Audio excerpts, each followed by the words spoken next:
Kita lanjutkan ya. Contohnya nih, kita udah punya atau sedang mengerjakan project ya.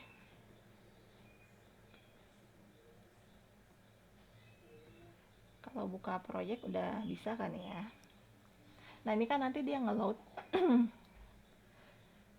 Jika sudah ngeload secara sempurna, sebenarnya bisa mengerjakan dengan offline, jadi nggak usah online terus-terusan gitu. Tapi pertamanya aja, loadnya sampai sempurna, baru kalian bisa lanjutkan pekerjaan kalian secara offline ya.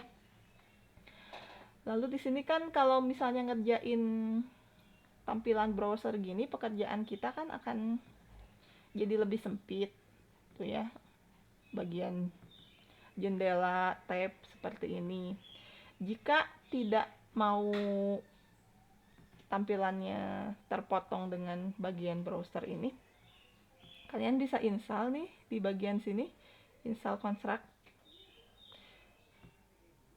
sebelah kanan, install. Nanti bidang kerjanya jadi lebih besar ya. Lalu kita lanjutkan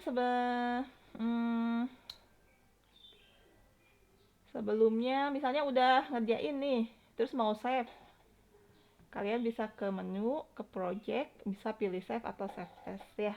Udah tahu bedanya save sama save as ya. Kalau misalnya sebelumnya udah pernah nge-save, itu save aja. Dan di constructor ini dia menyediakan 3 pilihan. Kalau mau di cloud itu ada Dropbox, ada OneDrive, ada Google Drive. 3 ini. Atau bisa kalian save di lokal ya. Nah ini misalnya internetnya mati, masih bisa dikerjakan ini secara offline, lalu di save di lokal bisa. Lalu kita berlanjut ke bagian event sheet ya. Jadi tiap layout itu belum tentu punya event sheet seperti ini ya.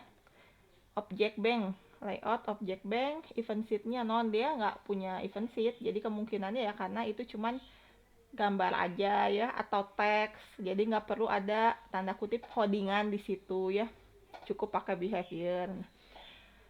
Juga ada yang developer yang pilih kalau setiap satu layout saya harus punya event sheet satu gitu ya. Opening, layout opening punya event sheet opening, title screen punya open sheet namanya title screen gitu satu-satu. Ada juga yang memilih untuk menggabungkan semuanya ke satu event sheet. Nah cara ngeceknya ya tinggal tadi ke properties, lalu lihat ini nama layout sama event sheetnya yang mana gitu. Kalau apalagi kalau kalian buka project orang lain ya, biar supaya tahu itu layout itu connectnya ke event sheet yang mana. Dan kalau misalnya kalian tidak memungkinkan untuk buka laptop gitu ya, bisa kalian mengerjakan project constructor ini di HP. Kalau menurut manualnya sih Android 5 ya, 5 ke atas itu bisa buat project edit di situ, lihat event sheet-nya melalui HP gitu. Ya tentunya yang sudah mendukung WebGL ya. Tadi ya, jadi satu kesimpulannya satu event sheet itu bisa untuk beberapa layout, dan penyimpanan tadi ya ada 3. Lalu apakah bisa bekerja secara offline? Bisa.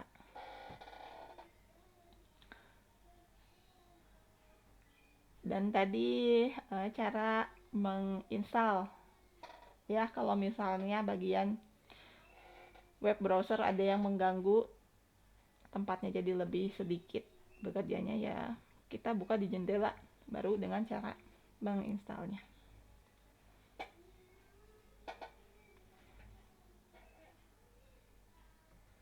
Oke, dilanjutkan lagi di video yang lain ya. Mungkin untuk praktek praktikum ke-1 ini sampai di sini dulu. Silahkan dicoba membuat sendiri projectnya, lalu dilihat kuisnya itu ada pertanyaan margin ya. Kalian coba deh untuk mengubah-ngubah margin. Apa yang terjadi ya. Ini margin nih. Tiap layout kan itu punya margin sendiri-sendiri ya. Kalau misalnya kita klik ini layout object bank, ternyata dia marginnya 500 kali 500. Waktu itu kan udah dijelasin ya bedanya layout size dengan choose preset yang waktu awal kita bikin project. Nah sekarang yang margin, coba kalian ubah-ubah nih margin ini, jangan 500, apa sih pengaruhnya di bidang kerja kita gitu. Yang mana sih bagian margin itu ya. Dan coba oprek-oprek bagian lainnya. Oke, sampai di sini dulu praktikum 1-nya. Selamat mencoba ya. Wassalamualaikum warahmatullahi wabarakatuh.